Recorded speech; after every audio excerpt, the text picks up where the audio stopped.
السلام عليكم البنات متتبعاتي الوفيات، خياتي واش راكم؟ ان شاء الله تكونوا كامل بخير وبصحه جيده. يلقاكم لا فيديو تاعي هذا باحسن الاحوال ان شاء الله.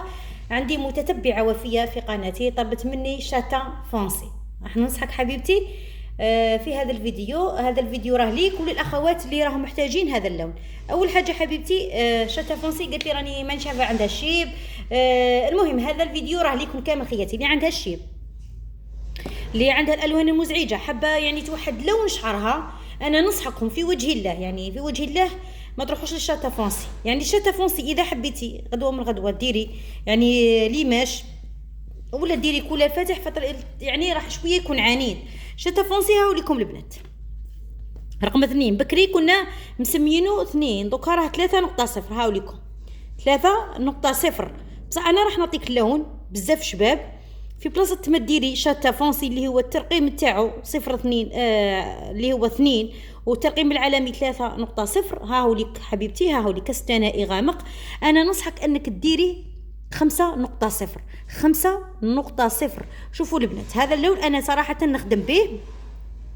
شوفوا سواء 5 اللي هو 4.0 ولا 5.0 اللي هو كستانائي فاتح.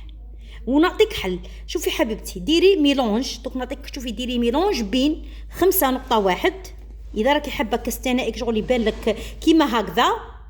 حكمي كستانائي فاتح رمادي هذا 5.1 زائد 5.0 ديريهم ميلونج، يعني هذا 3 مع 6. يعني الترقيمات بكري ما كانوش هكذا، كنت ندير انا 3 مع 5. المهم هذا هو البنات. 5.1 ندي نصف، و5.0 ايضا ندي صفر. البنات هذا اللون راه الصفر طبيعي راح يغطي لك الشيب، يغطي لك الشيب، يغطي لك تقريبا اللي سورتو اللي عندهم 50% ولا 30%.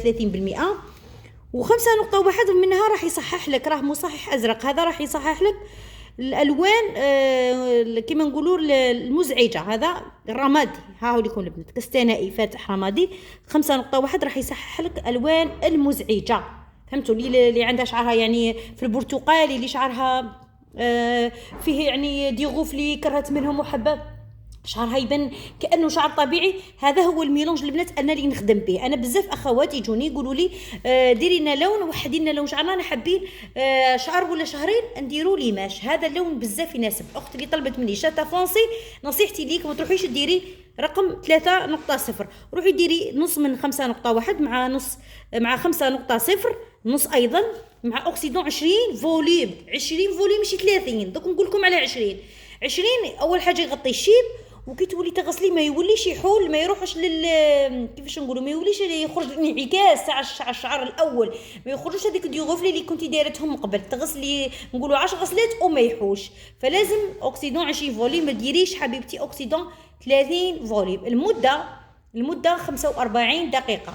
كي تغسلي شعرك حبيبتي ما ديريش الشامبوان، ديري اما ماسك اما ابري شامبوان. فهمتي؟ وخليه 3 ايام 4 ايام باش تغسليه. وكي تغسليه ما تجي تعركيه بالشامبو تعاودي تغسلي. شامبو مره واحده تكفي. ومن الاحسن نغسل شعري بالشامبو يعني الخاص بالشعر المصبوغ، ما نروحش ندير شامبو تاع فينيس هذاك ونبقى نعرق فيه، باينه بلي راح يسحب كامل الصبغيات تاع الشعره، ما راحش يبقى هذاك اللون اللي شفتيه اول يوم. يعني يولي يحور وتولي تكرهي من هذاك اللون، يولي يروح للبني، يروح للبرتقالي.